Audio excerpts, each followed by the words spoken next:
Welcome to the Gaming Outsider Podcast. This week, Zack, Jacob, and I are completing our monthly ritual of answering questions from the community. As usual, most of them are video game related. We also have a special interview with Max Mraz, the developer of a game that combines 3 genres of games that Zack adores. And the game looks awesome. It's called Tombwater. New games discussed this week include Deck of Haunts and Best Served Cold. This is the Gaming Outsider. Greetings, programs, and welcome to the Gaming Outsider, a video game podcast with a focus on our incredible community, which can be found at thegamingoutsider.com, facebook.com/groups/the GoCast, and also our Discord server. There's a link in the show notes for that.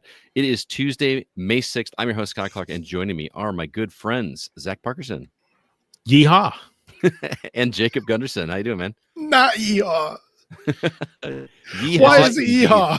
That's because you're sad you weren't on the interview with Tombwater. Yeah, we got. I wasn't invited. Yeah, because you don't like westerns. You make fun of Zack for liking westerns, but so what? It's a video game, is it not? It is a video game. Right. I apologize, Jake. Am I a co-host? Am I not? We can just go redo the interview right now. For those that have no idea what we're talking about, later on in this episode, you're going to get a chance to listen to an interview that Zack and I conducted with a guy named by the name of Jason Mraz, who is the developer of a game called Tombwater. His name is Max Mraz. Did I say Jason? Oh my God! Jason Mraz is a musician. Max Mraz is the game developer. Had you beaten the demo, you would know his name was Max Mraz because I know it's Max. Afterwards. I just interviewed him, but we were talking about how I mispronounced his name in the intro. Because I know the artist Jason Mraz, and I was trying to remember to pronounce it correctly, and so I said Max Mraz is the developer. Oh my goodness, it's one of those days. It is one of those days. It's been a week, guys. But you just went full blown teacher just now. Right? Did I? Mixing up names. I know mispronunciations. Yes, I apologize. I don't know what it is about teachers, but y'all can't pronounce a name worth a damn. Jaqueline? Aaron. Dude, I mean, all my teachers would be like Zack Parkinson, Zack Packerson. Dude, I don't. You look at the letters and just say them. I don't know. I mean, you teach phonics. Like, shouldn't that be like? Yeah, you teach phonics. I don't know how to explain this to you. I went to. I had a friend when I was in my early 20s. A really good friend of mine that I used to work with. Her last name was Yankee. It was spelled Janke, and she at her graduation, which I went to. It was so funny watching because the dean or whatever has got to like read through all of these names at a massive graduation. I just could not wait till they got to her name because they have you like do it phonetically, and she put like Y-A-H, key, you know what I mean, whatever. And he still was like Janky, like it's just honky. It was kind of crazy, but anyway, let's get into it. We got a jam-packed episode. Really looking forward to it. Let's start with the games we've been catching up on. Jacob. You and I both completed a game this week. Yes. Yeah. We both beat Blueprints. I'm so happy that game is over.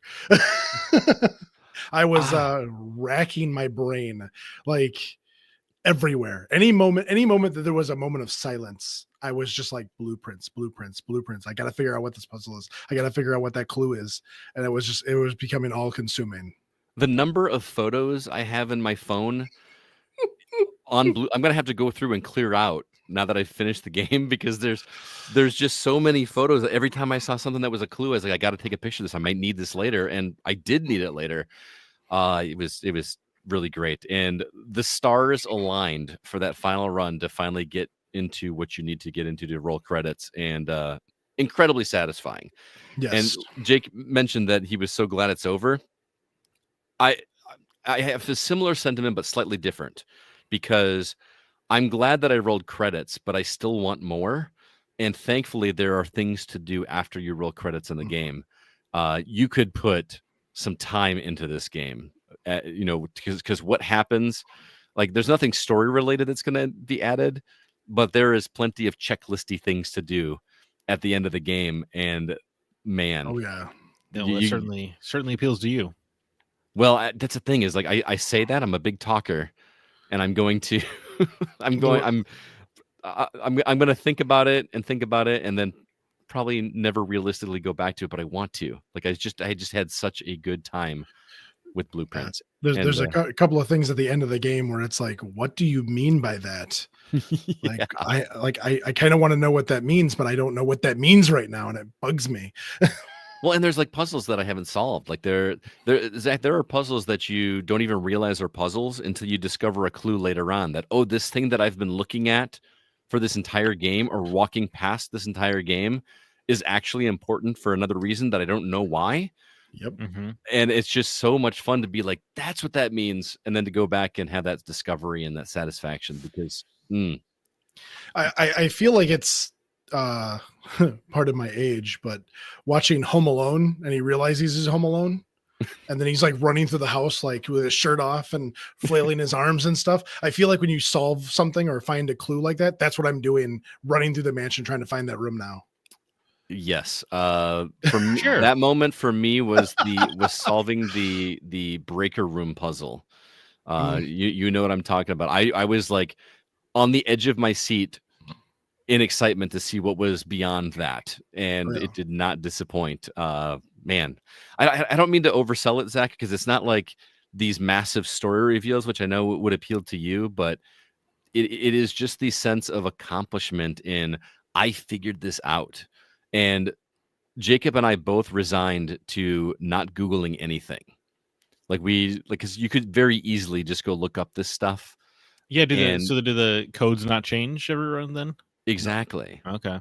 So like every time, like if there's a 4-digit code to enter into a safe, that doesn't reset each run. You know what I mean? That's your roguelike upgrade.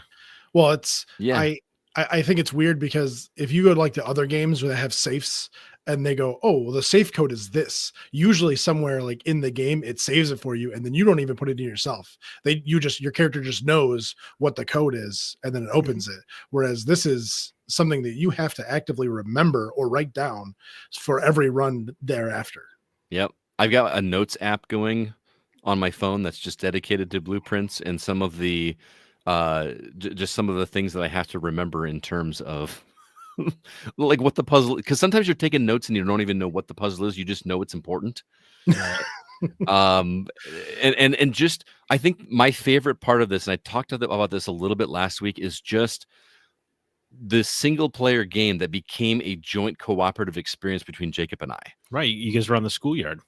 Yes, it was water cooler moments is what I referred to it as in my review. And we'd be on the phone for talking about something completely unrelated, and it would just devolve into a blueprints conversation, and we just didn't know what. Dude, I got to go. I got to make dinner. Like, okay, but one more thing. You know what I mean? Like, it was great. But what does it mean by this? Yeah. And as always, we have one more thing. Right. Okay, so that's probably the last time you hear us talk about that game. But please, everybody, probably not. But yeah, I can't decide if I'm going to dive back into it because there's just so many more things I want to be playing. But yeah, Blueprints is rolled credits. So we'll go ahead and move on. Zach, what you been catching up on? Well, as I've been trudging through, not trudging, as I've been replaying the Assassin's Creed classic games of the Desmond era, I beat Assassin's Creed Revelations. And, much like 2 was a little bit better than I remembered, Brotherhood was just as much of a banger as I recalled. Revelations is worse than I remember. Oh, really? Yeah. It's got some problems. First of all, the main plot, I don't care. I just don't care. Ezio being an old man is good, but I'm a sucker for a romance story, and his is just not very well done. Just kind of happens because he's got to reproduce so that way we can view his memories eventually. It just, there is that aspect. Yeah.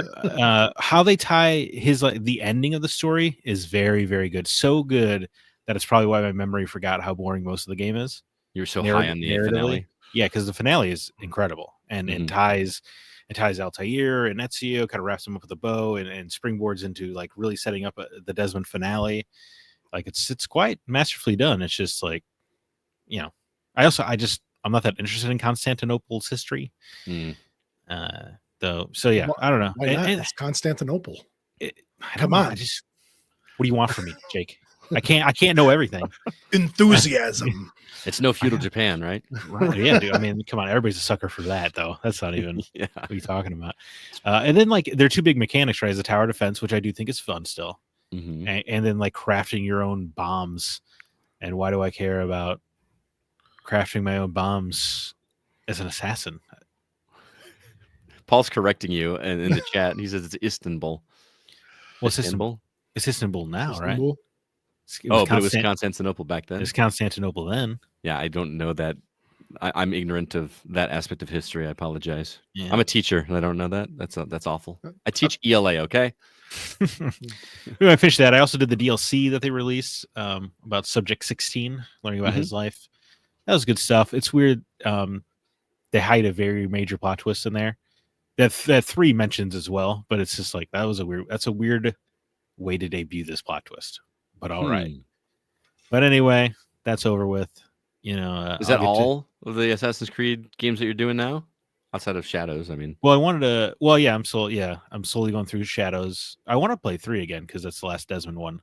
Oh, okay. I mean, I would like in my head, I'm going to replay all of them. Okay. Again, and then kind of play the ones I missed, like Origins and Valhalla. Maybe I'll skip Odyssey. I don't know. No, you're gonna skip the best one. Yeah, I will skip them. Certainly, the most average of the batch. You will aggressively skip that one. I will approach. Tell you what, Jake. I'll say it right now. I will replay Odyssey with an open mind and see how it goes. I liked Odyssey. Yeah. I also very much enjoyed Odyssey. I'm very interested in the DLC for Odyssey. It's a lot of fun. It's weird. Yeah, it looked pretty good. There was some things in Odyssey, if I remember correctly, that were like timed events, which I don't know how that works now. Are they just available? Like there were bosses that you had like a week window to fight this boss or something. I wonder how that works now. Well, I think weren't a lot of them, and I'm just trying to recall. Weren't a lot of them just kind of like variations of bosses that were in the game, like the Minotaur and stuff like that? I just remember fighting Anubis. Like I don't remember it being a variation or not. You could be right.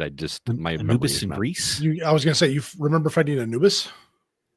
No, I'm sorry. Which is the one that Origins? Origins is the one I'm thinking of. So never mind. I have the completely wrong game. So Okay. Fantastic.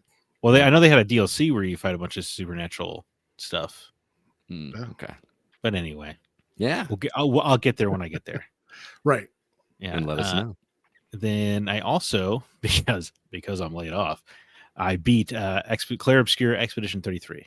Oh my god! Yeah. Nice. I have made like no progress on this because I was obsessed with blueprints. But say you've been blueprints in it. Yeah. I mean, it's a pretty like the main story is probably like 25-ish hours, maybe a little less. Yeah. So it's pretty manageable for a JRPG. You know, it's like a PS1 era length JRPG. Yeah, I mean, very, very good. The story, no spoilers, but the story goes in directions that didn't appeal to me as much. So I kind of like lost connection with some of the story. The ending is very, very good though. So regardless of how I feel about some of what they're talking about, I think the ending is good and definitely worth getting to.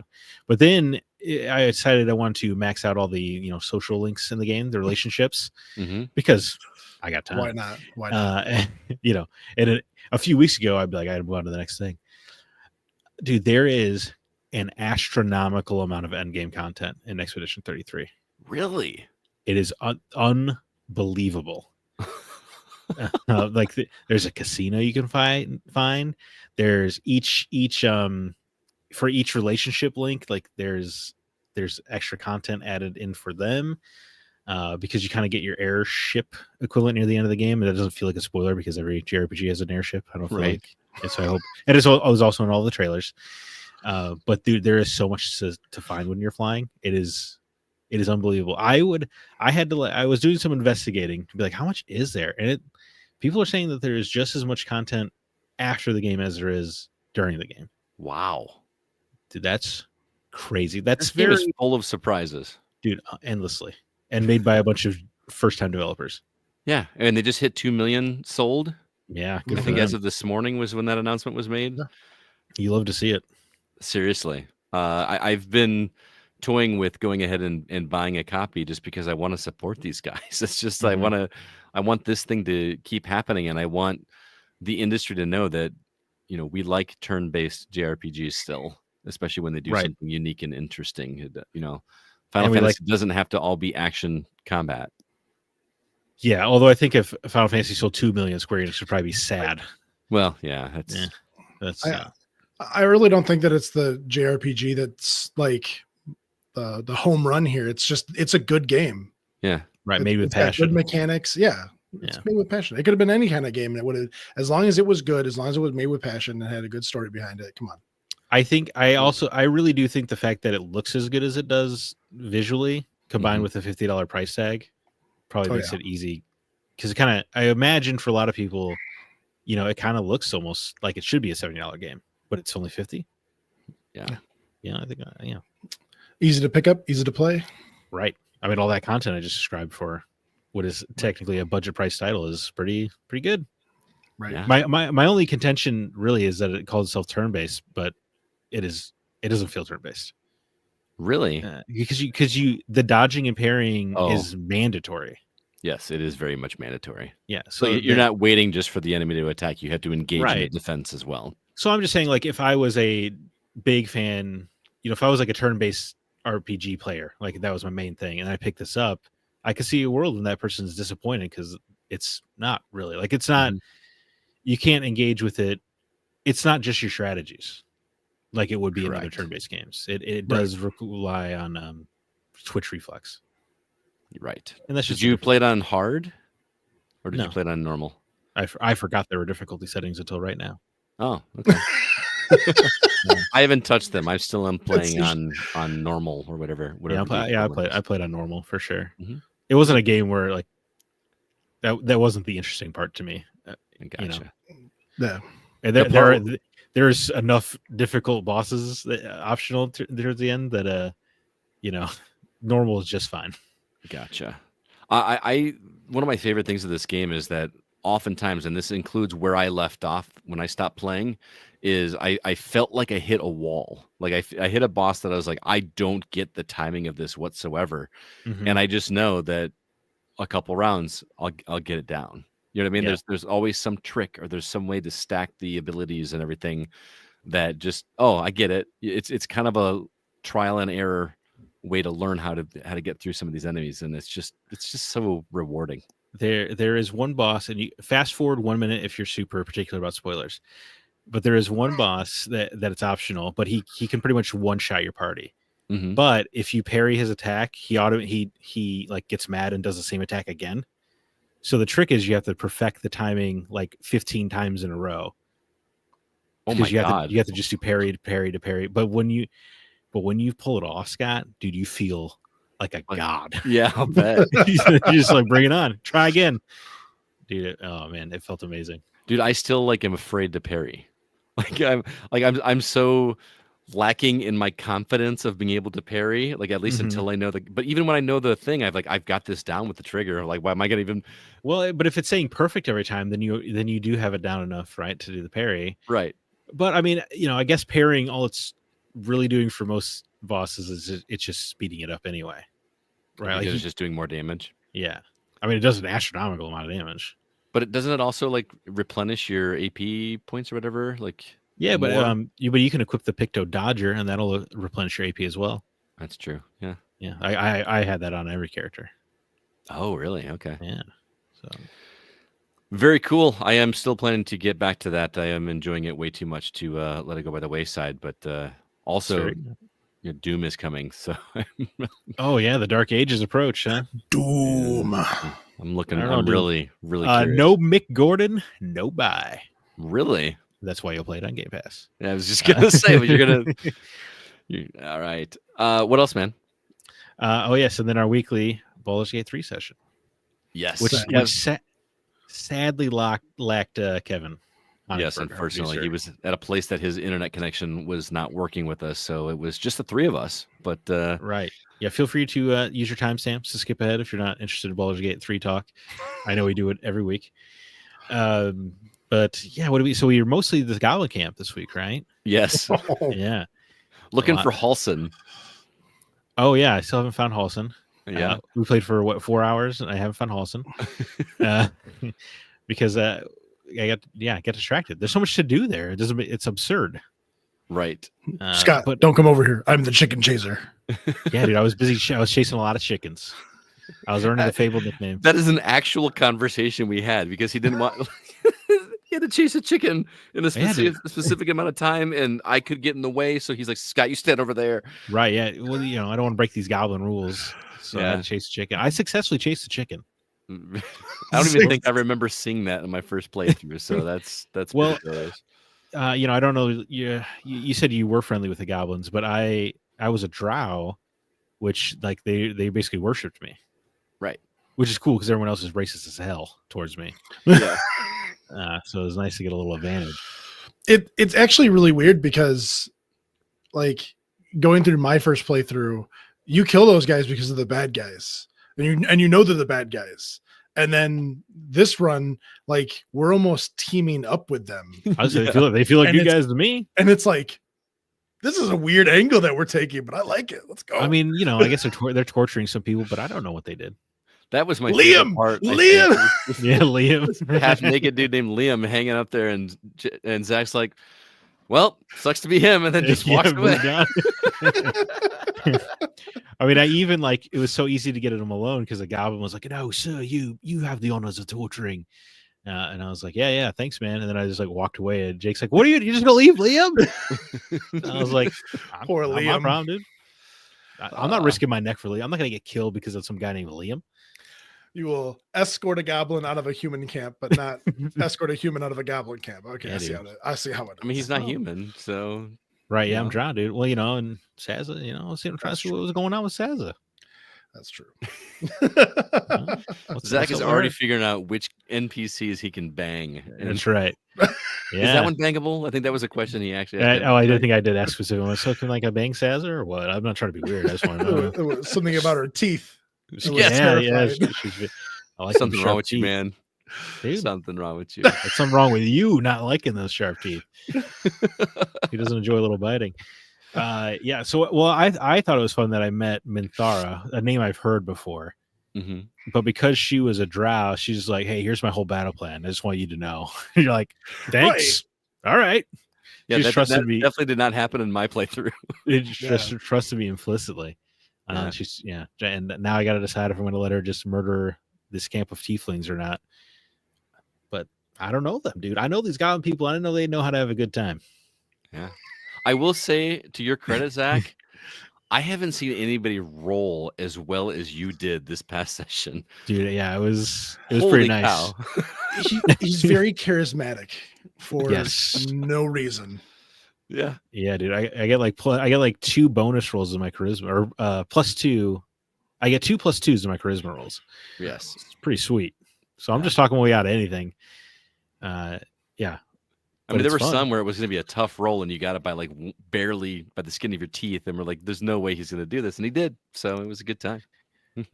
Yeah, but Paul Hines says those karma dice going to get back at you. Does it have a karmic dice situation? No, he's just talking okay. You have a good day of rolling, you're gonna have a bad day of rolling. Oh yeah, just, it'll happen. I don't know, my drow's he's a charmer. But that's kind of the fun thing about this is just letting the dice do what they do and accepting your fate, so to speak. You know, I mean, there's some cases where we've reloaded because Jake can't not talk to NPCs before Zach does, or hey, that was once. I know, but I like to give you a hard time about it. But most of the time when it's a dice roll, we just let it happen. Whatever happens, and that's just the way it works. And sometimes it's not going to work in your favor. Sometimes it's going to work great in your favor. You'll have an Andy's coming moment. It's a call back to our D&D session where all right. Jake rolled a nat 20 to just lay limp in the middle of a field while the army ran over him and didn't notice him. It just was ridiculous. Andy's coming. Hey, Paul Hines says it does have a karmic dice system. It's a toggle in the options. So they will. So they will get me. They will get. I feel like that should be on. I assume it is. I would assume the default is on, but we'll check it out. But yeah, dude, I'm having a good time with Baldur's Gate 3. Awesome. I still have in the back of my head of I'm not getting to know the companions, but that's for another playthrough, right? Exactly. And it'll be a fun experience for you to go through and just kind of go at your own pace instead of waiting for all of us to take our turn.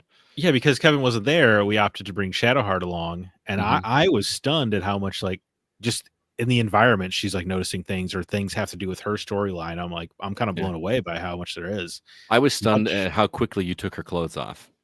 Well, in my defense, you're welcome. I mean, I at least went to the menu and like looked myself, you know. She was just walking around in the goblin camp with absolutely nothing but her boots on. Well, yeah, she had to keep the boots on to be a professional. Is she gonna stepped on something? That would have been bad. I just wanted to see if it worked. It worked. Oh, it worked. It worked. Well, unfortunately, we're gonna have to take a week off because this weekend is Mother's Day, and a lot of us are busy with other plans. But the week after, we will be back to it. So it's gonna be awesome. Kevin says he can't wait for Sunday after this coming one. It's gonna be good. It's something to look forward to each week, and now that I discovered that I can actually just use Discord through my Xbox, it makes things so much easier. Holy cow! I've been using my earbuds on my phone, so that's great. But anyway, Scott. I know. Gotta get with the times. Hey, I can use my Xbox and Discord at the same time. Shut up. Miraculous. See, the thing is, I knew that. Excelsior. I just completely forgot. It was just like, well, I got to use my phone and make sure my earbuds are charged. And I'm like, nope, I don't have to do that anymore. Everything's just right through the headset. It's great. So, yeah. All right. Well, that's the games we've been catching up on. Let's go ahead now and jump into the week's news.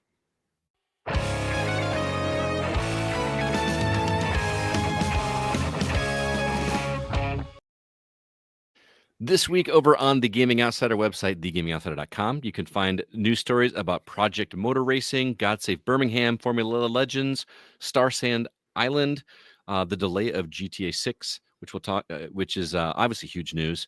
Also, Sean Coates covered the Future Games show, lots of new game announcements there, and then also Midnight Murder Club. As far as new trailers, we got the new trailer for Borderlands 4. That gameplay trailer was shown, and we got a September 12th release date. Ooh. In news, Microsoft announced price increases of consoles and accessories, as well as $80 games.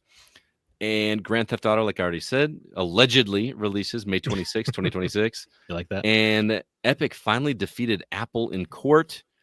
And lastly, the inevitable has arrived. Gears of War makes its way to PlayStation. There's so much to talk about this week. Jake, where you want to kick things off? Oh, I have no idea. Epic finally beating Apple in court is good news. Yeah, I guess I should have specified they defeated them before, right? They got the win they wanted, but Apple, as we'll explain, got a loophole. So they finally seemingly fully defeated Apple. Right. It's done now. The second stage of Apple. Right. Like, yeah. They've twisted the knife, as it were. Yeah. So the original case ended with the judge ruling Apple could not force app makers to use the App Store for transactions. Apple decided to try to use a loophole, instigating a new policy that any app developer using outside transaction still had to pay a 27% fee to Apple. That seems like a lot. 27%. Well, their app store is 30%. So they were cutting them a deal. They were cutting them a deal.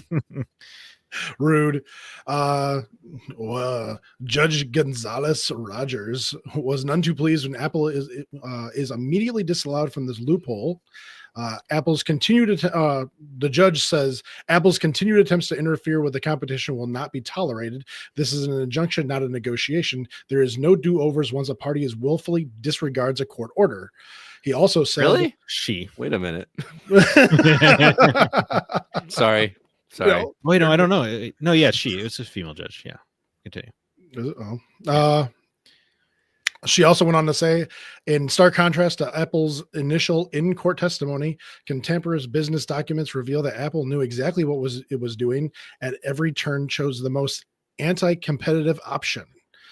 Where does this? She accused Apple's vice president of finance, Alex Roman, of outright lying under oath, which is you don't usually directly accuse, right? You usually, yeah. So good for her. Yeah. So I just love how direct this judge was. Like, scathing. This is great. Well, that's the thing. You have to be direct with these kind of things because, well, like this is not going to be tolerated. Okay, we'll find a loophole because if we find a loophole, it'll be fine. No, like, come on, like Yeah. that's the same thing with like antitrust laws and stuff. There's some stuff going on with real estate that has got me a little bit whatever. But anywho, Epic says will happily bring Fortnite back to the App Store if Apple sticks to the complying with the court decision. I like the little cheeky statement from Epic. Hey, look, man, we're happy to come back. Yeah, we'll do it. Absolutely. Now that everything is squared away. Now we don't have to give you a 30% cut of everything we do. So this really feels like it's way bigger for the games industry than even just Fortnite, because now any developer of any mobile game does not have to put their game on the App Store to get that fee. They can create their own store, which is going to be interesting because if everybody does that, now instead of just going to this nice, easy one-stop shop on your phone, you're going to have to go discover, whoever's store to do it.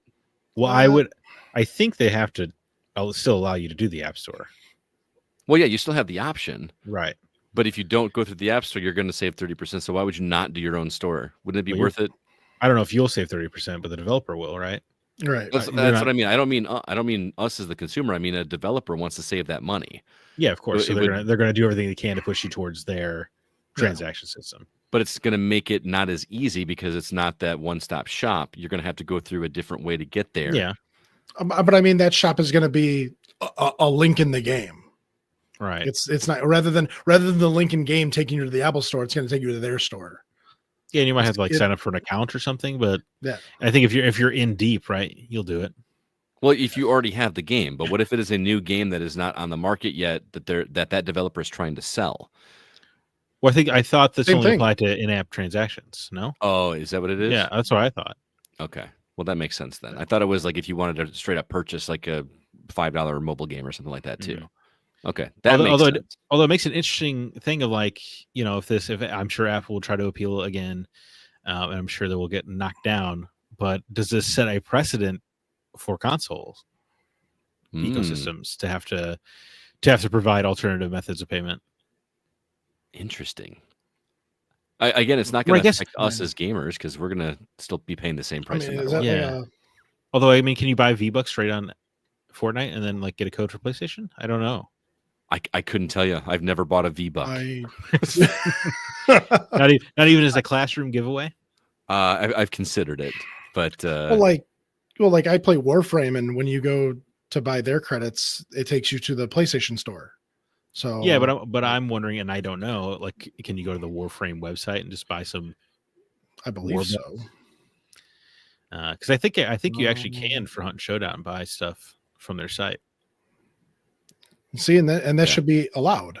Yeah, for sure. There should be no reason why I can go to either one and whatever. But if I just like if you do the what is it, Etsy or whatever? Okay, so I go to Etsy and buy something from them. Etsy takes a piece of it, but if they go to my website, I get it for 100% versus the 30% off that Etsy gets because they're going through Etsy. But you can't link your site on Etsy to direct people, can you? I'm sure you can. But it's just easier for a consumer to be like, oh, I'm going to buy it right here. Yeah. As opposed to going to another site. So, yeah. There's a buy it now button. Why would I go through the process of doing 3 more clicks to give them 30% more profit? So are there going to be 2 buttons now to pay for a microtransaction? Buy it right here from the Microsoft Store or buy it from our website? You're going to have the option or, press X to buy from Microsoft, press Y to buy from developer. It'll be an interesting evolution. Yeah, probably not. I mean, on Amazon you can go down and find the whoever their products. You can find the maker of those product websites on Amazon and go to their website and buy it from them. You don't have to buy it through Amazon. So that's true. Yeah. It's just a matter of how many extra steps consumers are willing to take. That's not going to benefit them any. You know what I mean? Not everybody's going to be like, well, I want to help out the developer and make sure they've got more money in their pocket, so I'm going to go to their site, or it's right here. I could just buy it. You know what I mean? Yeah. I don't know, but it's just good to have the option, right? If you're a developer. Right. Exactly. Mm-hmm. Paul Hine asked a question and said, did you say anything about Titanfall 3 being canceled? and Respawn gutted, and EA laying off hundreds more. It's just been a week of bad news, guys. There's a did we talk about that last week? That was last week. We did talk about it last week. It wasn't Titanfall 3. It was a Titanfall extraction shooter. Exactly. Yes. But it was not good news for the future of. If it was Titanfall 3. Titanfall 3. Yeah. My tone might have been different. Yeah. Well, Zach, there's a lot more to choose from here. What story you want to mention? Dude, this GTA 6 trailer. I knew. Oh my god, so good. I've watched it several times. Yeah, so Grand Theft Auto 6 allegedly it's coming out May 26, 2026. They did give a date, so that's good. Because usually they give a month. So I feel a little bit better. However, don't be shocked if this slips into October of next year. But who knows? I mean, May is prime, get ready for summer season when all the kids are off school. For sure, be good with that Miami vibe in the trailer. But also, I feel like because there's going to be an online component with this game, and kids get together and talk about the game at school. So, I mean, it's not like kids are the only one that are going to be playing this game, but there's going to be a lot of kids playing this game. Sure, so. Of course. But over a year away. I played Grand Theft Auto as a kid, of course. Yeah, who doesn't? Yeah. A lot of people are like really upset. I know you were bummed. You weren't like angry, but I still get the sense that a lot of level-headed people are like, "Hey, take the time you need to make this thing good." Yeah, that's ultimately it's like, yeah, I was looking forward to playing it, but now I got more time to line up my PTO. There you go. Yeah. Not only that, but anybody that has planned a game to release in 2025 just went. Dude, yeah, Ghost of Yote is so thrilled it doesn't have to pack a change of shorts. Yeah, I love how everybody was like speculating that because they announced the release date of Borderlands 4 that Randy Pitchford knows something. Well, I'm sure he does, for the record. But I didn't think moving up a release date a week really was indicative that GTA 6 was around the corner. No, I didn't either. But I also did not think that GTA 6 was coming out this year. Like that very few people probably did. Yeah, and because it's so long out for that release date, I have a good feeling that it's not going to get delayed again. Yeah, I hope so. I hope so too. But did you watch the trailer? I did. It's pretty good. Looks pretty good. The whole Bonnie and Clyde little action going on. Well, I like that the first trailer was more focused on her, and this one's more focused on him. So now we're getting to know the characters. And it's vague enough that you don't know specifics of the story. And I don't know, man. There were aspects of this that felt very Vice City. There were aspects of it that felt very GTA 4. I was just, expecting them to go bowling at some point. I'm not gonna lie. I was gonna say in the middle of the trailer, you get a phone call. Cousin, let's go bowling, babe. You haven't taken me bowling in weeks. I feel like that's got to be in there unless it just as a callback. But it does look solid. I'm not as excited and amped for this as you are, Zach, because I know you loved 4, right? And you like the other ones as well too. This is going to be the entire gaming industry for like the next 3 years. Like, right. And I just there are so many other game styles that I'm more interested in, but I'm very happy for those that are excited for it. So it's a bummer you gotta wait. What? Yeah, like 12 years. No, it's not gonna be that long. Yeah, I mean, I love. How long did GTA 5 last? Yeah, well, Grand Theft Auto Online, right? And I'm sure that game was kept alive because of its online. Like nobody's playing a single player. But you don't hear about Grand Theft Auto Online, But to your point, I mean, I love Grand Theft Auto. I love all of the games, but I feel like it's going to get pretty annoying next year. for the 2 months after this game comes out, where like every podcast won't shut up about it and stuff. Like, I'm sure I will be one of those annoying people. As if I haven't seen enough clips from Grand Theft Auto. Yeah. Or it's almost like those annoying podcasts that won't stop talking about like Balatro and Blueprint. So I heard those games are pretty good though. Yeah. Welcome to the Gaming Outsider, where we talk about Balatro, Boulder's Gate, and nothing else. Yeah, right. Well, I'm gonna do the next story. I'm gonna kind of match these two up because they're both Microsoft related. Yeah. Pair up the Xbox news. Yes. First off, Microsoft announces these price increases, which Oh God. this is obviously not good news for consumers. I am kind of baffled by the size of the increase of these prices. It's Yeah, 'cause, nuts. I mean, the 2 terabyte model is going up $130. Yeah, for a console that's arguably on the tail end of the cycle. Like Well, I feel, yeah, cycles are hard to predict now, I feel like, with yeah, consoles, but regardless of that, it is a console that's getting outsold like a 5-1. So, right. I don't know why you're I mean, I assume this means PlayStation will be rationing up some prices Well, soon. PlayStation already started doing it overseas, right? Those Right. prices were already increasing, so it feels inevitable that's going to happen. But You know, $100, dude? yeah, even the Series S going up by $80. Like, I mean, That's to be insane. fair, the Oh, I that can't felt wait to like hear a how it's steal. fair. No, I mean, like the $300 for an Xbox always felt like this is great. You know, Uh-huh. I'm not defending it. It still is, manageable for the price of a for not a new console. It's not fair for a new in-box console. Kevin made a point here. He says, I think they're trying harder to just push everyone to Game Pass. Well, Which while an interesting point, why would you want to further damage your brand name while you're doing it? somebody had to be first to do it, right?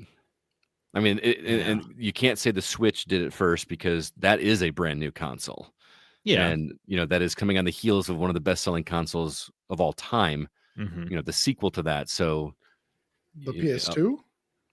I said one of, not the. Oh, sorry, my bad. Very, very close second, though. I don't know. And here's the thing. Now that this announcement is made, I know my Xbox is going to take a dump. Like, it's going to be like time to replace my Xbox. I'm going to get It's going to get a little weird update in the middle of the night, and then it's not going to work the next day. Or I'm gonna. There's no red ring on my Xbox, but mine's going to figure out how to make one. Right. And I'm going to need a new Xbox, and I'm not going to not have an Xbox. But at that point, yeah, I don't understand, because Paul Hine writes in and says, is it possible they said, screw it, we aren't selling at a loss anymore? Doesn't make it better, but the loss leader console hardware thing of the past now. It's been a thing of the past for many years now. mm-hmm. The PS4 and PS5 both, and the Xbox of the era, those are all priced with profit in mind. They don't do the loss leader thing anymore, Right? And that's why and they don't do price cuts anymore. They're just, PlayStation especially is just aware that, like, you're gonna buy one, right? And I guess Xbox too, because something happened. Nintendo. Well, Nintendo's, I think, always been that way, right? Yeah. It's just something happened in the consumer mind share, and it's probably social media related, where like people just can't say no anymore. Yeah. So these people, they just price it. They know they can price it at a profit because they know you're going to buy one, because you're seeing it online how everyone else has one and you don't. And then you're like, well, I got to get one. Mm-hmm. I mean, that's capitalism, isn't it? I guess. I mean, capitalism used to cater somewhat to the customer, but that's done. Well, the customer's got to say no at some point. And that's what I'm saying. Yeah, the customers won't say no. Right? Like, I mean, the customer did say no to the GameCube, so I got a price cut. The customer said no to 3DS. They had to do an emergency price cut. The customer said no to the Vita, so PlayStation said, I guess we're not doing those anymore. But nobody says no Has anymore. there ever been a console or hardware price increase ever? Like, I feel like it's always been the opposite, or we get like a slim version of something that's a little more cost effective. Right. Yeah. This generation is it's trailblazing new ground. Yeah. And not only that, but they also announced that the game prices themselves by holiday season will increase. I kind of saw this coming after Nintendo announced that certain first party games were going to be $80. Mm-hmm. So I was like, it's inevitable that this is going to happen. We can sell them for $80 now. Okay, hike everything. I was say, yeah, dude, Rockstar's probably like smiling, because by the time they come out next May, they'll be like, dude, we're 80 is the standard. That's just what it is. No, they're going to be like, yeah, 80 is the standard, but this is $100 game. I don't know about all that. No. They want people in that online game. Dude, you really think people won't pay $100 for GTA 6? No, but the reason GTA 5 is the second best selling game ever is because it's routinely on sale for $10. Oh, that's fair. Just bizarre. But I want to couple that with the other Microsoft story, which just dropped this Ooh, morning baby. as of this recording. Gears of War has a new version of the original game called Gears of War Reloaded. It's coming on August 16th for $40. So yes, it's a remaster of a remaster. Yep, they're going the Last of Us route. Yes. How many times can we remake this game? But here's the kicker: it's coming to Xbox Series S and X. It's coming to PC, and it's coming to PS5. Shit, yeah. Which is it is awesome. I like. I'm an Xbox fan that is enormously excited that PlayStation only owners get to play this game. The number of people I have seen online that are, I mean, granted, it's mostly Twitter, but dangerous place. You just mean people are X? like, I don't even need an Xbox anymore. Like they're like, why do you have one? Like, have you been paying attention this month? Like, you maybe not need an Xbox, but you need Game Pass. Like I just, Was anyway. there ever a reason to have an Xbox? Oh man. I would argue there's no reason to buy an Xbox now. Yeah, if you could just get the Game Pass and a controller and Like, your Samsung TV. Or if you were about to enter the marketplace in a console capacity, you're like, should I go PlayStation or Xbox? Well, yeah, Xbox, I can save some money with Game Pass, but PlayStation, I also get access to The Last of Us, to Ghost of Yotei, to Spider-Man. No, you make a good point. It's just there's some brand loyalty there too. I mean, I mean, if somebody's like, I'm going to sell my Xbox, or like angry about it, that's a different thing. Because dare they put Gears of War on PlayStation? Yeah, because if you're already invested, yeah, you're already there. Here's what's going to happen: is Microsoft is going to introduce a new line of big flat screen TVs. Yeah, that's their whole TV strategy. So like, you don't want to pay that, just for like an extra $200 more, you get a TV and a year subscription to Game Pass. Here's your TV box. Yeah, I mean, honestly, like that's the thing is like I've had this TV now for what 5-6 years probably.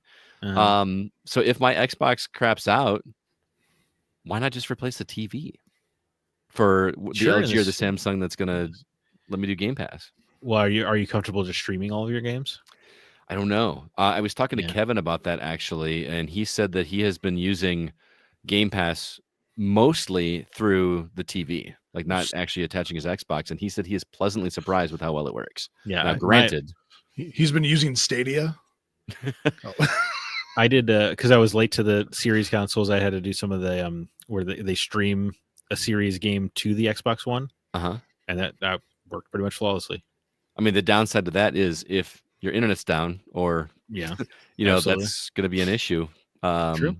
Yeah, but I mean, I feel like there's even some issue with that, even with a console that has a disk drive in it. We have a solution to that, and that's called the Xbox 360. Xbox 360. Yeah. Anyway, this new version of Gears of War Reloaded has 4K resolution, 60 frames per second campaign, and 120 frames per second multiplayer. Split screen or local co-op, up to 8 people playing online, full cross-play, cross-progression, and it includes all the post-launch DLC. No mention of Gears 2 or Gears 3, which is interesting. I was stunned by that. I mean, to be fair, the other two weren't remastered, so they got to remaster those first so that they can remaster the remaster. Yeah, you're right. Yeah, they got to follow. You're right. They got to follow the Last of Us trajectory. Silly me. Right. So. Although what Gears of War Reloaded is doing intelligently that The Last of Us Part 1 did not is it's coming out at $40 instead of $70. Correct. And if you already own Gears of War Ultimate Edition digitally, only digitally, yes, you get that upgrade for free, and it's coming to Game Pass. So if you're a Game Pass subscriber, you get it anyway. So what do you think, Zach? I know you love the Gears of War games. Yeah, you and I both, man. Like, are we gonna play through this again, or I'm gonna say August 26th. We got to get the game back together, right? Does that one have only 2-player co-op for the campaign? Yeah, but dude, we were all about the multiplayer. No, dude. I mean, I remember better memories with Gears 2. Yeah, for sure. Still, Gears 1 would be fun to. I haven't played those maps in years. Tyro Station. We gotta get Brian. We gotta get Aaron. We gotta get Kabashi. We gotta get all those. We gotta get an 8 squad and go back and do some old school Gears of War. Nothing to people listening, dude. I cannot wait to get a platinum trophy in Gears of War. Yeah. It's gonna be weird. I didn't even think about that. That would be, yeah. I'm gonna be pressing R1 to active reload. What the hell is going on? Yeah. Instead of RB. Yeah, the novelty alone, I think I'm gonna buy this on PlayStation. Oh, really? Yeah, it's Interesting. so weird. It's gonna be weird to see that logo on the box too. Because like the reason I am able to justify for how little I play Xbox buying the next Xbox was always, well, they're gonna make another Gears of War. Right. So it's an easy trick of the brain. Even the Xbox One, which famously had very little in way of exclusives, I was like, they're gonna make a Gears, so I gotta get it. Speaking of other Gears, what's your prediction for E-Day? Coincide with the 20th anniversary next year? Yeah, because it's a prequel, right? So Mhm. PlayStation faithful will be indoctrinated to the world of Gears of War. That's interesting. Yeah. Well, I think Xbox has been playing it somewhat smart by having these delayed exclusives, Mhm. where they port them to PlayStation later. But maybe their data is showing that like it's better just to get them out while the hype's high, Or maybe this will be the telling tale. How much does it sell on PlayStation? Yeah, maybe. And then Because I know Indiana Jones is doing very well on PlayStation. is it? Yeah. And to be 100% clear, I love this. I want more people to be able to play these games. I am not at all angry about this. I will play games wherever they're available, and I hope more people play games wherever they are available. So I mean, it is funny as hell that in April, the 3 best-selling PSN games were all published by Xbox. That's hilarious. yeah, I mean, and it's gone both ways, right? Remember when the show was on Oh, Xbox? yeah. Mm-hmm. That was bizarre opening up MLB The On Show Game and Pass. seeing on Game Pass and seeing the Xbox logo. Kind of crazy. So Man, dude, it's a wacky world out there. it definitely is. Crazy week of news. Not all of it good news for sure, but Jake, are you are you an Xbox or a Gears of War guy? What? Are you a Gears of War guy? I was trying to include you in the conversation. Has Gears of War ever been on a PlayStation? no, that's big news. I retract my question. Oh, Sorry. there it is. I apologize. I was simply trying to converse with you here on this podcast, and that's a shame on me. Novel idea I played the first one years ago, and on PC.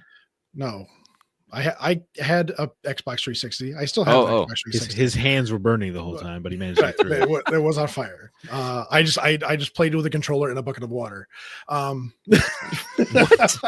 hands were on fire. Oh my god! It soothed the burning sensation. Anyway, I played it. I got through probably about 4 or 5 hours of it, and then I put it down. I mean, 4 or 5 hours, you would have been through most of the game. Oh, well, maybe. It's like a 6-hour game. It doesn't matter. I'm gonna put I think the remake looks good. I love Gears of War enough to pay $40 for a remake of a remake. Nice. Much like I love The Last of Us, I would have paid $40 for a remake of a remake, but they decided to be weird about it. Yeah. I did wind up getting that. I think I got it on sale for like $25 or something. I think you and I got it on sale at the Verizon store for $15. Verizon. It was 15? Yeah. Yeah, it was $15. That tracks. So all right. Well, that's going to do it for the news. Before we get to the new games we've been playing, we're going to take a quick break for this message.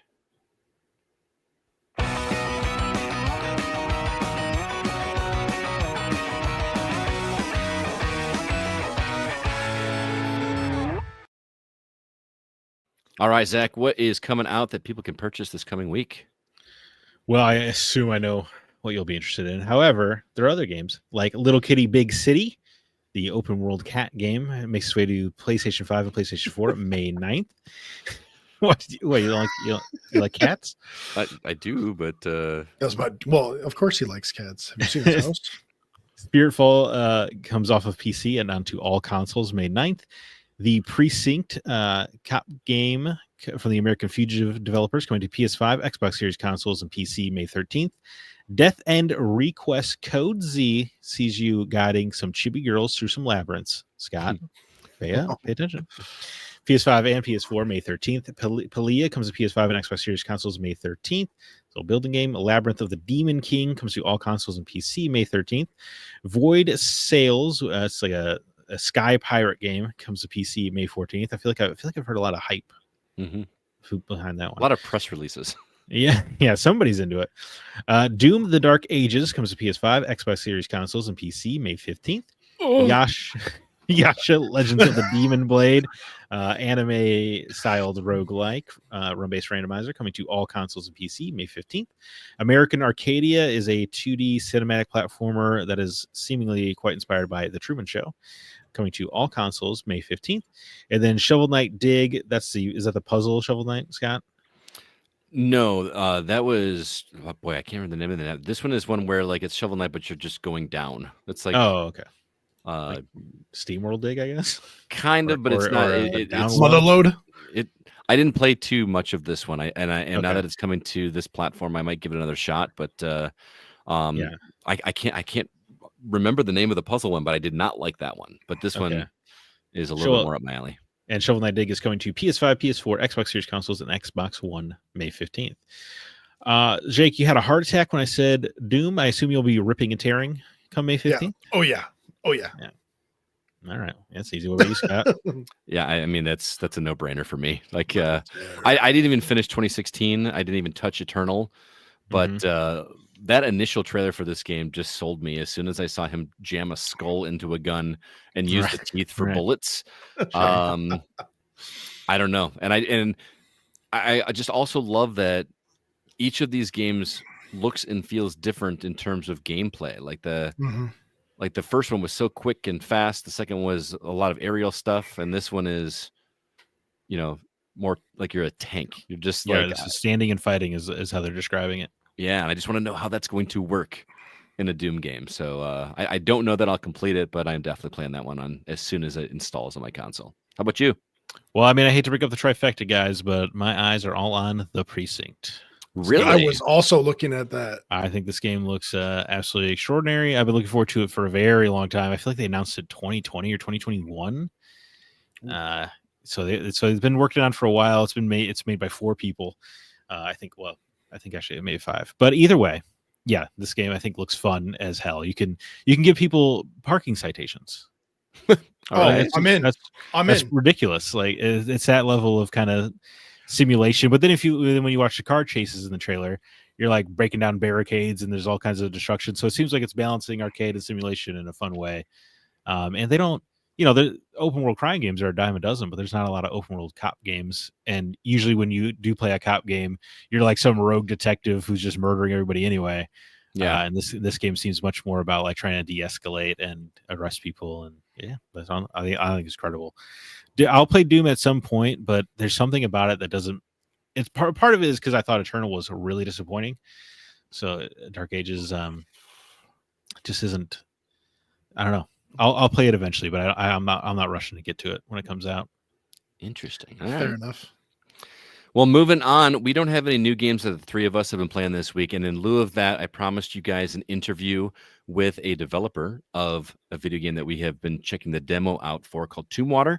We're going to play that for you guys right now. Although if you are listening to the stream live on YouTube, you're going to have to wait for the live feed, for the recorded version of the episode. But don't worry, we'll have that separated out on YouTube for you in the future. But without further ado, here is our interview with Max Mraz. And there you have it. Thanks again to Max. That was a lot of fun. Really enjoyed that conversation. And speaking of more conversations, we did have a couple new games to talk about, but it's not from us. I sat down with Alyssa and Mark to talk about a couple of games that they've been checking out, and you can hear those reviews right now.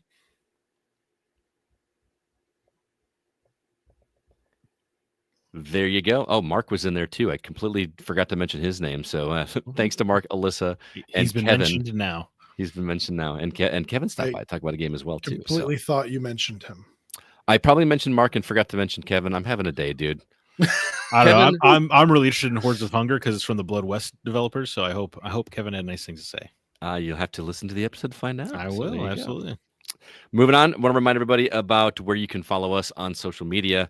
We've got facebook.com/groups/the GoCast. And also, we got a Facebook page. I would really love it if everybody checked out the page. We've been putting a lot of work and effort into that. So just search for The Gaming Outsider on Facebook. We got a new member over there by the name of Avalon Ruane. Welcome. Hope you're enjoying the community. As I mentioned at the top of the show, the Discord link is in the notes of this very episode. We'd love it if you joined over there. And then drop us a review wherever you listen to podcasts. We would appreciate it. And lastly, our website, thegamingoutsiders.com. You can find all of our episodes and all of our written content and news content put together by my news team. Written reviews recently. We have Joel's review of Pocket Bravery, Mark's review of The Cecil, The Journey Begins, and also my review of Blueprints is up as well for you to check out. So hope that you guys enjoy that. Before we get to our From the Outside In topic, we're going to take a quick break for this message.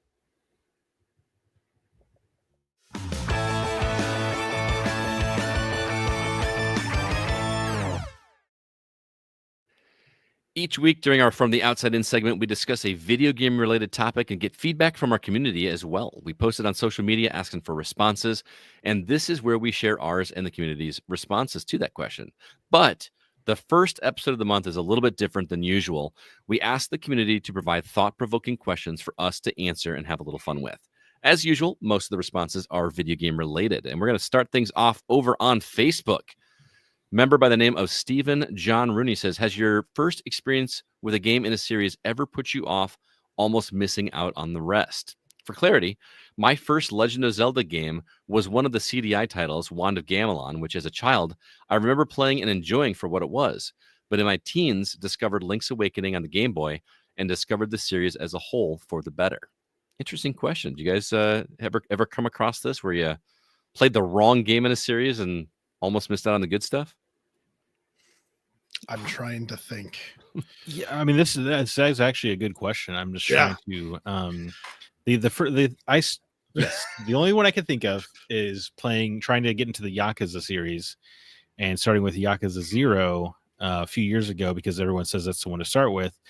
But it didn't click with me. I felt like I didn't know the characters, and I know it's a prequel, but prequels are always written with the information that comes before, right? From the intro game. And I felt like I was missing things. And I think the fan base of Yakuza is always trying to steer people to start with 0. And I think it's wrong.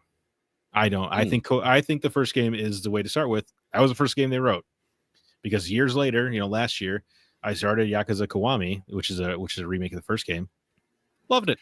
So you think that people that are watching Star Wars for the first time should start with episode 4? I think you should. Yes. I think you should almost always watch everything in the release order because that was the order it was conceived. Unless like an author goes out of their way to tell you to do it differently, then maybe that would be different. But almost always it's the fans trying to steer you. And yes, I understand it's weird not to start with episode 1. But yeah, I mean, Star Wars is a great example because, so much of it was just George Lucas whipping stuff up on the fly. Right. So like, it's to your benefit to experience it as he was creating it. But also, if you've never seen Star Wars, first off, who are you? But you're gonna. There are some things that you don't know going into episode 5. That are going to be spoiled for you by watching episode 1 through 3 first. Well, and the prequels hinge on your knowledge that you're like, well, that this Anakin kid's going to get tragic, right? So it plays off of your knowledge. I mean, the poster had the silhouette of Darth Vader behind the kid. They expected you to know going in. Yeah. Jake, did you come up with any?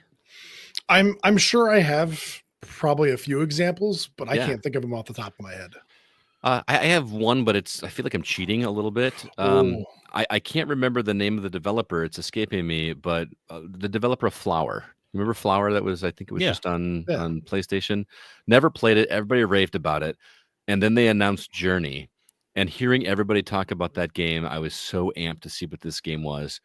And for whatever reason, that game just missed the mark for me. I think I was overhyped on it, and the game was very simplistic. And I keep teasing that I'm going to go back and try that again now, and I never have.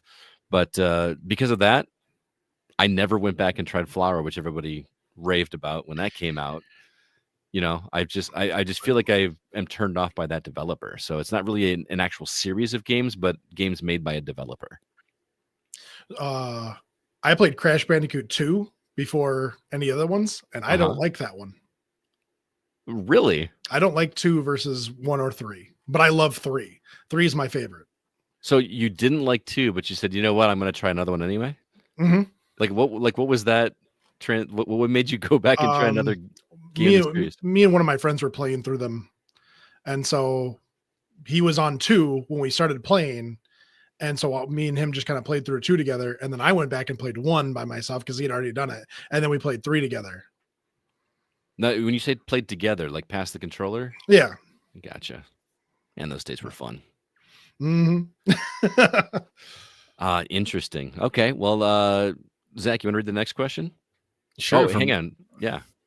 We got an intercept here from Kevin Honigford in the chat saying, "Do you have a video game bucket list? What's on it?" Scott? Oh, this could be anything. This could be a game you haven't played. This could be an experience you haven't done. I mean, my bucket list item for years was E3, which we accomplished. So I feel like I'm ready to die, I guess. But adios. I mean, I kind of teased this a little bit back in the interview, but a bucket list item for me would be to complete a Souls game. There you go. I've never completed a Souls game, and I feel like I need to. I mean, even Dark Souls. Like everyone just raved about Dark Souls. It's pretty good. And famously, Demon Souls less finished in the back half than the front half, but great game. Okay, so that's the first one that comes to mind. Let me do some more thinking while you guys give your answers. Oh boy, well, I'm keeping it strictly 2 games because otherwise I'll die trying to think of stuff. Obviously, I want to play every Western game ever made. Okay, that's on the bucket list. I mean, how do we get Kevin? How are those signatures to get Jake off the show going? You gotta be progressing pretty quick. Yeah, the signatures are going up there. One of my big kind of bucket list, I guess, was always to get into the Trail series because they were so interconnected. But I'm actually, I'm in there now. I'm playing through those. I'm playing through Cold Steel very slowly right now. So I guess the other big one would be to finally play Final Fantasy 14. I was just gonna say mine is to go through the Final Fantasy series, which that would be great too. I'm 2 down. I've been distracted by the onslaught of games this year, but dude, it's been at least they've all been great.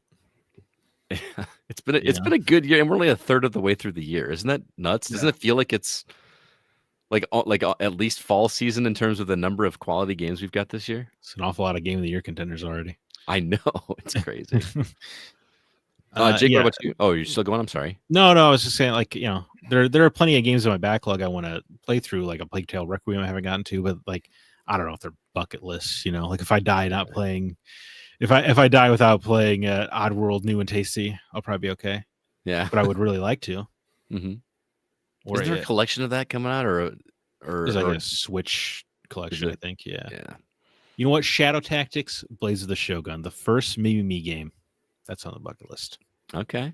Yeah, I've got it on my Xbox. I could. My Xbox. I have it. Okay. It's also the last because I've played Desperados 3 and Shadow Gambit, so this will be the last one. Mm-hmm. Right. So you're not getting they're closed down, so it'll be the last one. So I don't need to rush it. That's what I'm saying. We got a message in the chat from Guy McLeod who says, "I'm enjoying Expedition 33. Thanks for the recommendation. Awesome, Guy." And that leads us right into our next question. Jake? Brady Anthony Smith writes, "How much do you love Expedition 33 and why is it the game of the year already?" Because it's mine. I do love it. It's not my game of the year yet, but I also haven't finished it. So I will report back when and if I get through it, because I've got my game of the year in my head right now, and I don't know if it's recency bias, but yeah. Well, it's going to be an interesting 2026 January when we do our game of the year list for 2025, because holy cow, you're gonna have to write all of this stuff down. Yeah. What about you guys? Well, we already talked about it. Jake hasn't played it, right? Oh, it sounds like I need to. Yeah, you should. Yeah, Blueprint. Sorry, I don't know. I don't know if I loved Expedition 33. I really liked it. I think some of the love, based on where the story goes, just didn't intrigue me as much, but that's okay. Everyone else seems to love it to death. It's a really great game. It is not game of the year. I think it's number 2 on my list, I guess I would say right now, but it seems very unlikely anything's going to dethrone Kingdom Come Deliverance 2 this year. Oh, interesting. Again, I mean, game's incredible. It's an RPG everyone should play, but a little bit more of a hardcore sell, I guess, than Expedition 33. But it's Gotcha. dude. I mean, that game. I am so happy for Expedition 33. So am I. Yeah. Oh. Yeah. Thank goodness GTA 6 is coming out next year. Right. Yeah. otherwise, KCD 2 might be on watch. Our next Wait. comment come. Oh, go ahead. Never mind. It's dumb. I was going All to ask Jake what his front runner was for Game of the Year, but it's Monster Hunter Wilds. Or no, he did. Oh, you're disappointed by it. Take it all back. Take it all back. All right. Can I do the next comment now? We No. good? Yes. Yeah, I'm sorry. It's okay. Even though Jake annoys me, I want him to be involved. Aaron Hughes II asks, if this hasn't been asked before, what's your all-time favorite console intro splash screen? Didn't we do it? I feel like this was a topic we did one week, wasn't it? Yeah. He says, mine is PS1. I still get chills hearing that THX-like sound when the Sony Diamond comes into focus. I think that was the general consensus when we had that topic. Aaron, I recommend going and checking out that episode. I'll link it to you after I'm done recording here. But yeah, we did a whole topic on that. But the PlayStation 1 is that and the GameCube. I just love the GameCube. Yeah, the GameCube's fun. Yeah. I'm going to shout out the original Xbox with the kind of weird explosion thing that's happening. Like it kind of ramps up, and then if you sit at the splash screen, you just hear creepy whispering in the background. That's pretty cool. We did talk about that too. I remember. Yeah. Was Jake on that topic, or I guess I probably was. Yeah, all right. I think I don't know. He probably was. PS2 was always my favorite. Just the towers, like the towers, and it zooms towers, in, and like if you had a disc in, it went into the game, but it goes, and that was always my favorite. It was very far in life before I realized that those towers actually meant something too. It was like how much data you had for each individual game on that game card. Did you know that? Yes. No. Well, I knew this like last year when it was kind of making the rounds. I'm gonna say, should there be 0 towers if I don't have a game card in then? That's a good question. I don't know, but how often do you not have a game card in? I guess. I mean, we could try it right now. we probably should. All right. Let's see who's up. Zach. I could turn around and turn my TV on. It's plugged in right now. Don't do it. Yeah, I think it is. I think it is me. Sean Coates writes in, what are some games that you have a soft spot for despite generally being panned by critics and gamers? For me, it's the Mario Edutainment game from the early 90s, namely Mario is Missing and Mario's Time Machine. Laugh all you want, but growing up, it was Mario that taught me geography, history, and how to type better than any other educator ever could. No offense, Scott. Wow. Okay. Boy, one's you know how like back in the 90s, like licensed game, even 80s, licensed games were usually trash. I actually had a lot of fun with a McDonald's branded platformer on Nintendo called MC Kids. It was actually a decent little platformer. Like it had you like picking up blocks and flinging them like Mario 2 style. That's the first one that comes to mind. Like I don't think anybody liked that game, but it was really good. Yeah, Sean, who actually asked this question, just commented in the chat and said MC Kids, which that was the name of the game. McKids. McKids. Yeah. It has on the cover, it's got like the McDonald's M and 2 kids just jumping up in the air and high-fiving each other. It was like super. Sounds super cheesy. Yeah. That was, but that one stood out to me for sure. Soft spot, despite being generally panned by, I mean, most of mine are going to be from like the retro era, right? Like, I never heard any positive thing about some of the weird random games I loved, like North and South and the Lone Ranger. Yeah. Like, nobody ever talked about those games. I don't know how they were panned by critics, but I didn't hear about them growing up. Did you? Like, none of my friends were like, "Dude, you gotta play Lone Ranger." Dude, they needed cooler friends, I guess. Yeah. Yeah. Where were my friends telling me to play Lone Ranger? I guess they were all younger than you, but yeah. Nonetheless, You're lucky you have me, Zach. Couldn't agree more. But what about you guys? Any that you other people? Oh wait, Paul Hine has a comment that says North and South was the bomb.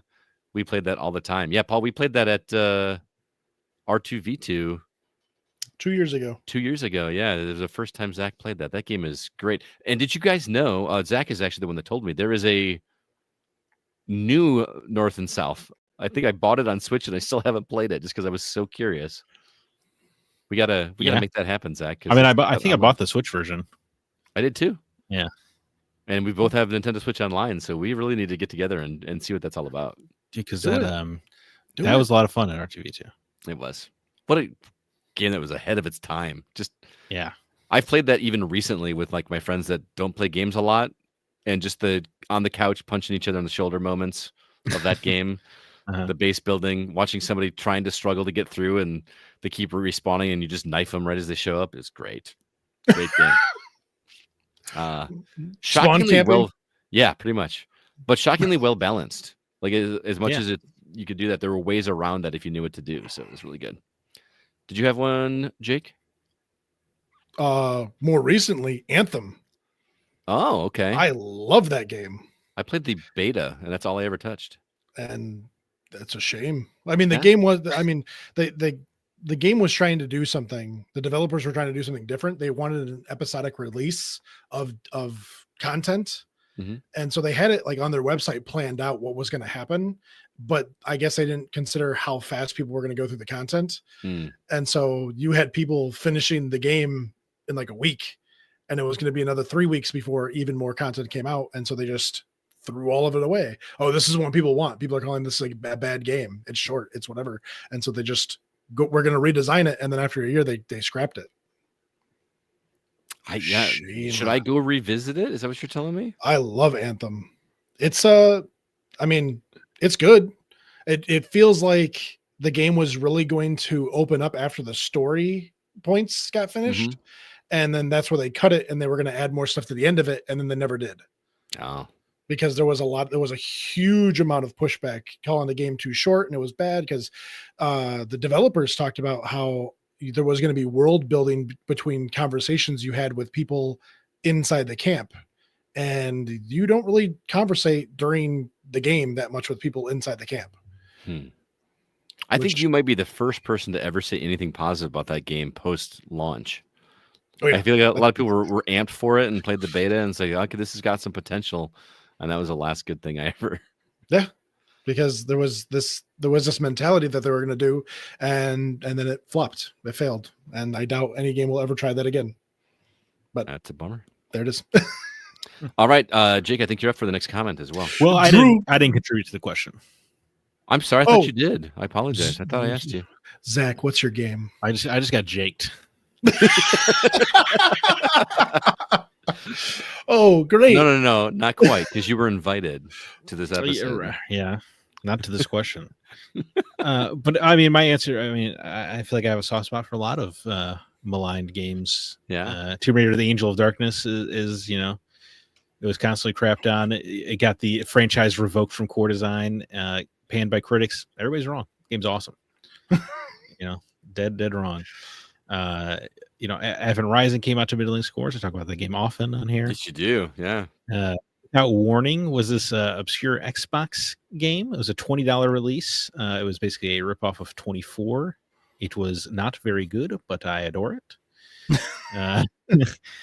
Which yeah. So there was this game Amy on PS3. Oh, I remember that. Post-apocalyptic. Yeah, post-apocalyptic. You escorted a little girl who, for some reason, being around her would stave off a zombie infection. So she kind of had some kind of powers, but you played as Psycho?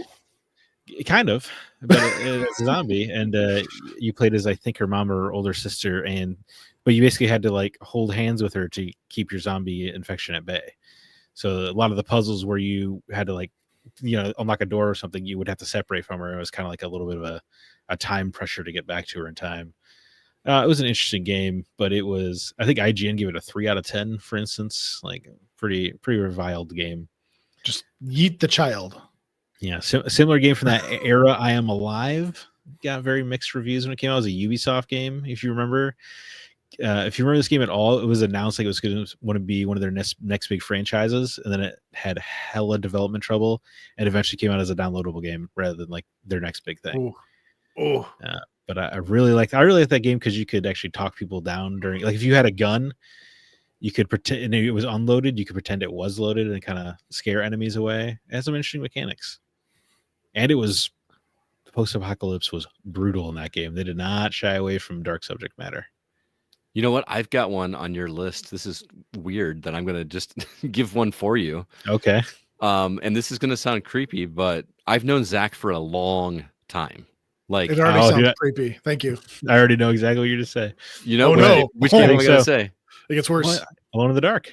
Alone in the Dark. Yeah, I think Zack was still a kid, and we were talking about games, and he was talking about Alone in the 16, Dark, and like nobody liked that game. And I think Zack's exact words to me were, "I think it's a damn fine game." It is. Yeah, Dude, the And- inventory system, you opened up your jacket like you were like a Rolex on the street salesman, and you just like look down in your jacket to pick stuff out. And dude, that game was awesome. I don't know, dude. You know what it was?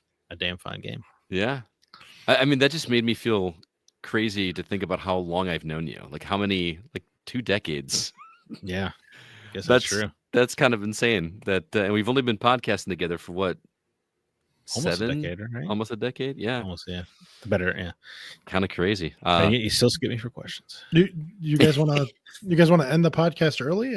Like go Have a share a little moment? time, Right. dude. I mean, that's what the Gears of War lobby is going to be. I think. Right. It's been a little. Yeah. Why Too can't weird. we be friends? How many times? Yeah, dude. Yeah, I guess it has been. Yeah, 2 decades. Crazy. Okay. Can I go to the next question now? Yes. Yeah, sure, Don't you can. don't set this up like I was a weirdo. I mean, to be fair, I never gave a bucket list. Okay, what was your bucket list item? I knew. No, we skipped it. I knew he got skipped, but I was Oh so my mad. God. I am so sorry, guys. All right, You gotta dude. just start taking notes and being like, okay, check, Don't- check. Did I skip Jacob? Check. It's okay. I mean, why would the host need to have control over the show? You know. Oh my goodness. Right. Right. Jake, read the next question. Oh, now you're not going to read it. Now I have to read it. Yes. Is this like He's pity making sure. punishment? He's making Right. sure you don't get skipped this time. Right. Oh my god. Go ahead. Drew Ross writes in, what gaming franchises from the past would you like to see make a return? Also, what game franchises do you think have overstayed their welcome? Oh man. For me to make a return, I want Jack and Daxter. Yeah. I love those games. Give me more. But I mean, 3 kind of wrapped it up in a nice little bow and ended it. Yeah. I don't know if you can actually. I mean, I know Naughty Dog tried to revive them, and we got The Last of Us, which is actually the answer to my second question. So there. But did you play the Jack and Daxter PSP? Like, I think it was PSP and PS2, the Lost Frontier game. I don't think I did. What isn't that one just Daxter? No, they did make Daxter on PSP, but they made a Jack and Daxter. I can't remember if it was the New Frontier, Lost Frontier, but it took place after Jack 3, and it was like a new adventure of Jack, Daxter, and Kira. It had a very big plane focus. It was not made by Naughty Dog, and it was not very good. But if you need, there is a new Jack game out there. I might Speaking have of- to look. Speaking of bucket list games, Jack and Daxter, never played it. Oh, dude, they're so good. I can let you borrow my PlayStation 3. I've got all of them downloaded on it. Yeah. That Yeah. and Sly Cooper. I've never played those games either. You have never what? Yeah. Yeah. What a travesty. Well, I didn't discover. I wasn't. Didn't really discover Sucker Punch. That's Sucker Punch, isn't it? Who cares? Until Which, Infamous. Sly Cooper, yeah, Sucker Punch. Yeah. Yeah. And I Infamous have played all 3 Sly Cooper games and never knew who Sucker Punch was. Ah. So Speaking of franchises from the past, Infamous. Can we get some more Infamous, please? Yeah, it was a Um, good answer because I that's- really didn't like that last one. What was it with Delson Rowe? He had the smoke powers. That wasn't even that game. Second Son. Second Son. Yeah. I did not like that game very much. I didn't um, hate it, but I just didn't like it as much as the first 2. Yeah, even that like spin-off game they did afterwards, First Light, was better. Where you The played the Second girl with the Son. neon powers. Yeah, That was Fetch. great. Fetch. Yeah. yeah. That was Fetch. great. But Like an Second Son, Oscar word. I thought Delson was a boring protagonist, and I always try to be open to new protagonists, but the whole time, like, I'd much rather be playing as Cole. Right. And then they kind of keep teasing Cole throughout the whole game. You're like, you guys should Yeah. really shut up, because I just keep thinking about how much cooler Cole is right now. I would even take a remaster of Infamous 1 and 2 at this point. Definitely. Like, because it's been so long since I've played those. Like, that would be a good revisit. Yeah, that's weird they haven't done that. I want more in the Dead Space universe. Well, they tried just a year or two ago. They tried. They had a remaster. Is that what you mean? I mean, it was a full remake. Well, yeah, yeah, that's what I mean. But I mean, I tried in that they made it and it didn't sell very well. Right. But I mean, do you think a fourth game would have sold better than a remaster or remake? Again, a remake. There has to be a distinction, Scott. I know. I just misspoke. I personally think a Dead Space remake would have sold better than Dead Space 4. Yes. Okay. Because I think Dead Space 3 has quite a negative reputation. Yeah, but they could have fixed it. They put the fourth one. Like, it was such an intriguing story, and like the end of is it the end of 2 where it's like, oh, there's more markers. That just opens up the possibility for so many games. You know what I mean? Like, where's this all going to go? Yeah, but doesn't 3 kind of explain what they do? Yeah, and Paul Hine makes a good point narratively. Where would they have gone with 4? I mean, Well, Dead Space 3, I don't know if you played the DLC for Dead Space 3, Scott. I don't remember. But they teased that the fourth game would have been the Necromorphs landing on Earth. Mm-hmm. Which I think would have been cool. Would have been cool. So you see a glimpse of Earth in Dead Space 3. I mean, then it wouldn't be Dead Space. Earth's in space. Dead Earth. Dead Earth. I mean, that's not an awful name. Dude, if EA made a game called Dead Earth, and like, what if they didn't tell you until the game came out that, you know, it's like Isaac Clarke's the main character? Oh, and it's that'd be funny. A stealth of Dead Space 4. How would you hide? Yeah, that? how would you hide that? It's just a guy in a suit, like a different suit. Yeah. Everything would have to be different about it. You would have to. I don't know. They're capable. Like in the first like portion of the game, just something happens that removes this outer exoskeleton, and you're left with like the Isaac Clarke suit, and it's like, what? Yeah, or I mean, was it Metal Gear Solid 2, right? They just cut their trailers as a lie. Yeah, and they're like, hey, Solid Snake's in every centimeter of this game, and then he played it and he's done it in an hour. Yeah, they could do that. I don't know. Now I don't know. You know what we're talking about anymore. What could have been? What should have been? Can I also say, like, I don't know, a traditional Zelda game?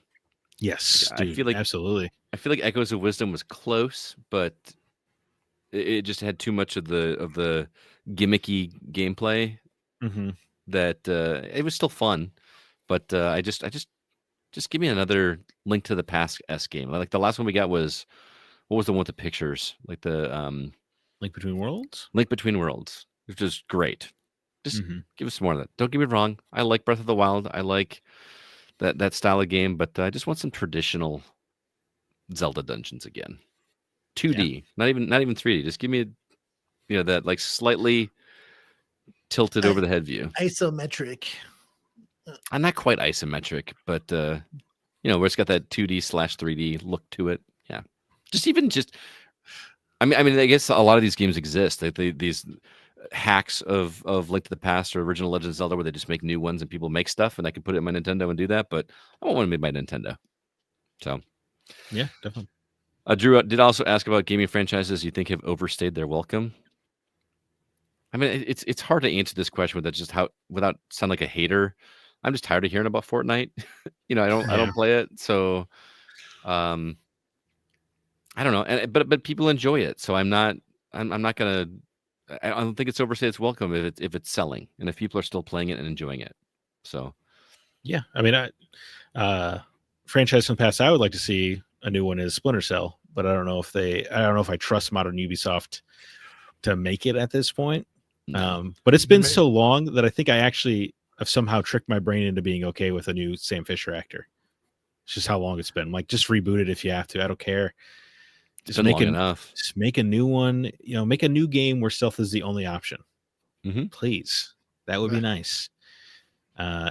And I would like a new Knights of the Republic would be cool. Not a remake of one. I know they're doing that, but like a new RPG in that setting would be awesome. Like almost like Baldur's Gate 3. Like come back to this thing that's been gone for over 20 years and let's make a brand new one. Dude, do it.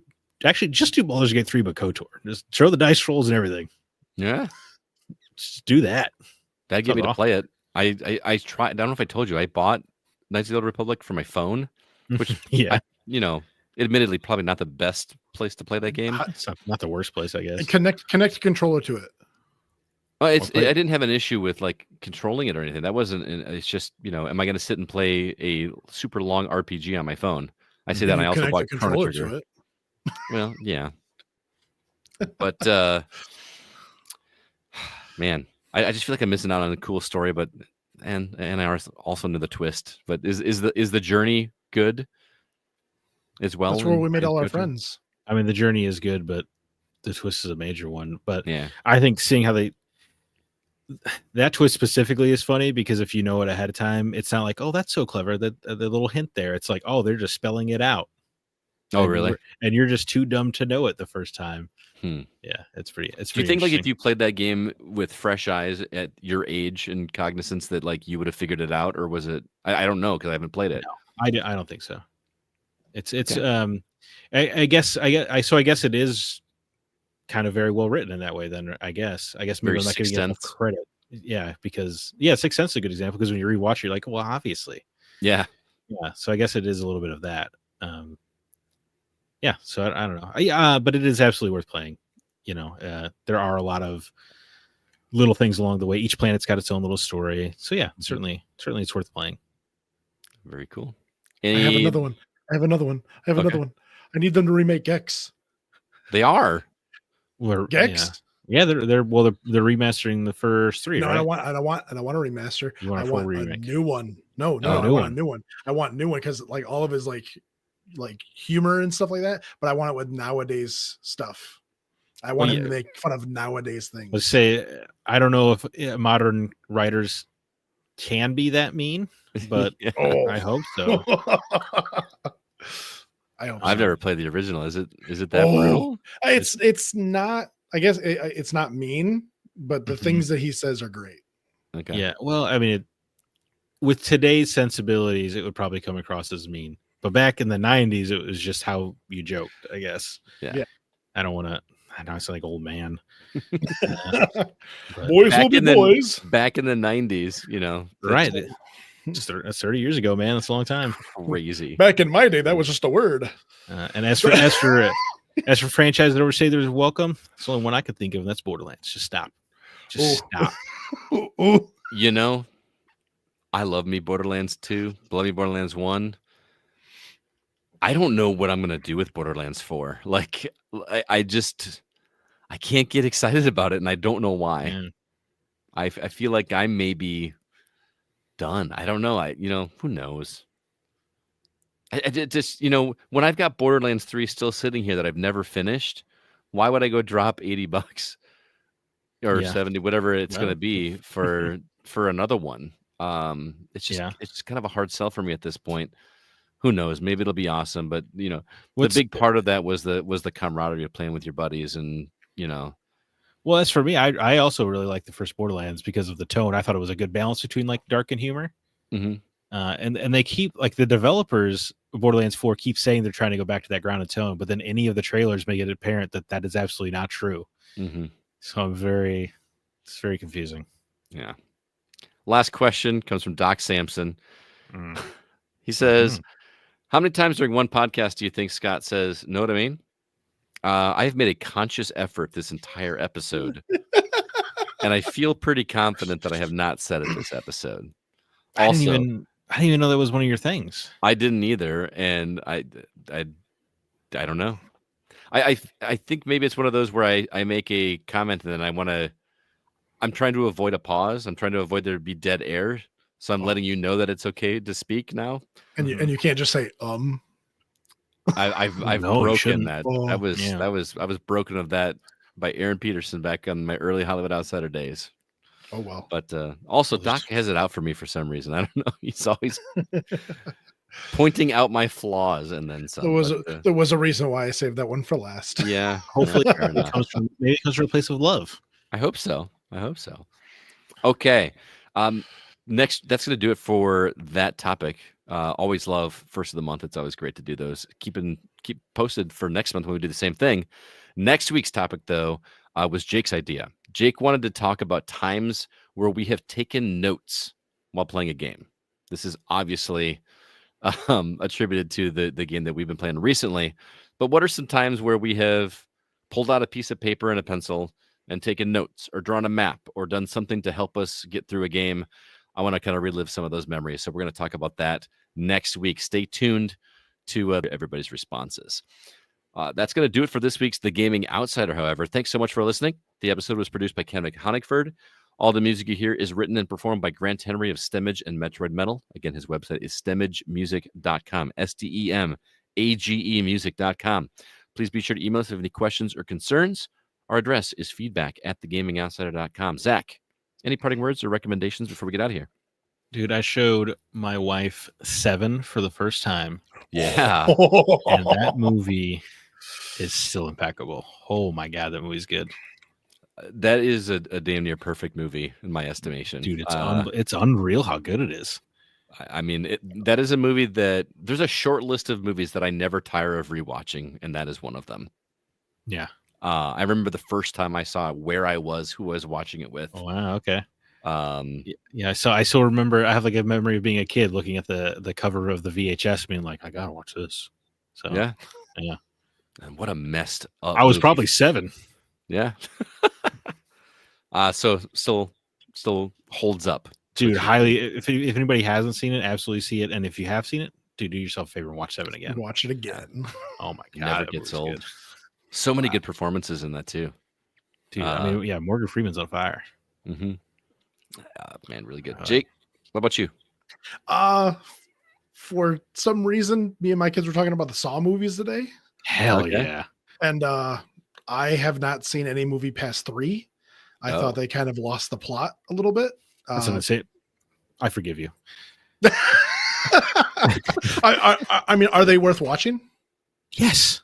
All yes. The other 7? Oh, of course. Skip Jigsaw. That movie's awful. But the numbers are good. Saws 1 through 7. Spiral's interesting. It's a little bit different. And then Saw 10 is very good. So at least 1 to 7 and 10. Dude, Jake, come on. Jake, I've never seen past 3. Why don't we do a movie marathon on Black Friday this year and watch all the Saw movies? Yes, you should. That sounds good. I'll live stream in. I like that idea. Yeah. Yeah. Oh my God, I love Saw. Let's do it. Nobody else will do it because nobody wants to watch Saw movies with me. Why the hell not? The friends that I usually do my movie marathons with on Black Friday, we've done like Lord of the Rings and Fast and the Furious and all. Nobody's gonna. Those friends are not going to. Last year we did a Tom Hanks movie marathon, which was great. Mm-hmm. But these particular friends are not going to watch a single Saw movie, much less 7 or 8 of them in a row. 7 or 8 of them. At least, yeah. I'm down because I thought the story was getting dumb by the 3rd one. You're out of your mind. Out of your mind. No, I mean just like the dude's dead, right? Like, yeah, dude. And thankfully, he planned ahead. Yes. So I'm looking forward to being proven wrong. I've actually tried. I've rewatched the 2nd one multiple times, and then by the time I get to the 3rd or 4th one, something stops me. Not because I was like turned off by it, but there's something that kept me from doing it. Saw 3 is the best one. Is it? It's my favorite. The best one is probably the 1st one, but my favorite is the 3rd. What did I say? First one is so good. The twist in the first one what always got me.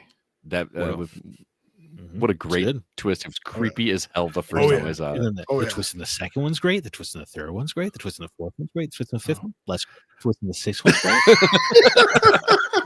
Zach just did that meme of like, you are not you. Yeah. And then the you're cool. The big final twist in Saw 7 wraps it all the way back to the first movie, and it's Get out. Brilliant, dude. Okay. Let's do it, Jake. All right. Can you get away on a Black Friday? I don't know what your family situation is on. I mean, we usually you could bring the boys.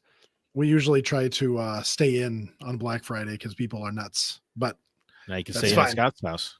There you go. Right. Let's do it. We start early, man. Like All 5 in right. the morning. I was saying, Oh, well, you yeah, can really. it's like, They're only an hour and a half each, dude. You can knock these movies out quick.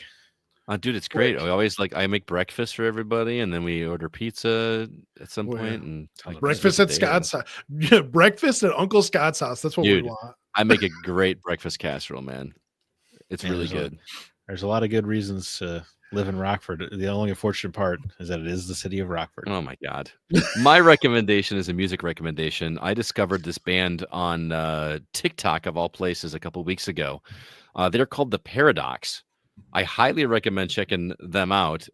They are very pop punk, very Blink 182 sounding. So if you like Blink 182, like old school Blink 182, highly recommend it. And kind of the kicker with this band, like listen to the band before you look them up in terms of YouTube video or anything like that, because their appearance is not what you would expect. And I think it's just awesome that this band is actually doing what they're doing, and they are starting to explode. I saw a TikTok video where their song was played on the radio for the first time, and they were all in the car together listening to it, and it was really cool. But yeah, listen to a song by The Paradox, and then and then go look up a YouTube video. You might be a little surprised. It's pretty cool. So that is my recommendation for the week. Thanks so much to Zach and Jacob for being here. Thanks to Kevin for producing it. Until next week, I'm Scott Clark with Zach Parkerson and Jacob Gunderson, and we are The Gaming Outsider. And remember, there's no such thing as a bad game, just games that aren't for you. You know what I mean? And my bucket list games were. Oh, never mind.